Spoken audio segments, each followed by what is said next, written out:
Hi நண்பர்களே. போன வாரம் என்னாச்சுன்னாங்க, திடீர்னு ஒரு வாரம் ஃபுல்லாகவே தலைவலி, அப்புறம் ஒரே தலை சுற்றிட்டு அப்படியே வேர்த்துட்டு அப்படியே கிறுகிறுன்னு வந்துடும். கண்ணே தெரியாது எனக்கு. அப்படியே யாரோ தள்ளி விடுற மாதிரியே இருக்கும். 1 வீக் ஃபுல்லாகவே அப்படி தான் இருந்துச்சு. அப்புறம் அப்படி இருக்கவும் முந்தா நேற்று ரொம்ப அதிகமாயிருச்சு. இப்போ நேற்று இன்னைக்கு கிளைமேட் நல்லா இருக்குது. அதுக்கு முந்தா நேற்று பார்த்தீங்கன்னா பயங்கர வெயில்.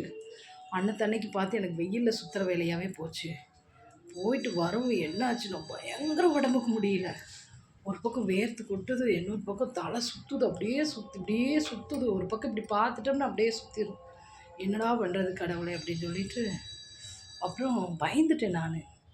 எனக்கு என்னென்னா 2, 3 பேர் இறந்தாங்க எங்களுக்கு தெரிஞ்சவங்க. அவங்க எல்லாருமே அவங்க வீட்டில் உள்ளவங்க சொன்னது எல்லாமேனா, அவருக்கு ரொம்ப வேர்த்து கொட்டுச்சு, அப்புறம் திடீர்னு வாமிட் பண்ணாங்க, அப்படியே இறந்துட்டாங்கன்னு சொன்னாங்க.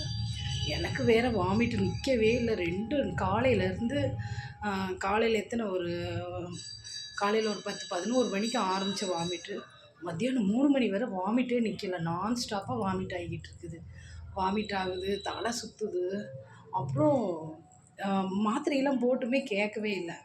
அப்புறம் நான் பயந்துட்டு நான் நினச்சேன், இன்றைக்கி எனக்கு அட்டாக் வந்துருச்சு, நான் போயிட்டேன் அப்படின்னு நினச்சேன். போகிற பற்றிலாம் பயப்படவே இல்லைங்க. எங்கே போனாலும் என்னோடய தங்கம் மிஸ்டர் கோபாலகிருஷ்ணனை கூட்டிகிட்டு போகணும்னுச்சு. எல்லோரும் என்ன நினைப்பாங்க, புருஷனை விட்டுட்டு போகணும்னு சொல்லி. No no no no no எங்கே போனாலும் கூட கூட்டிகிட்டு போகணும். பாதியில் வந்தாலும் கடைசி வரை கூட்டிகிட்டு போகணும். போகிறப்போ என்ன தெரியுங்களா, பாட்டு பாடணும்னு ஆசை.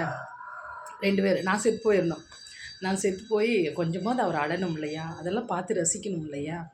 அதனால் செத்து போய் ஒரு 5 நிமிஷம் கழித்து அவர் இறந்தால் பரவாயில்ல.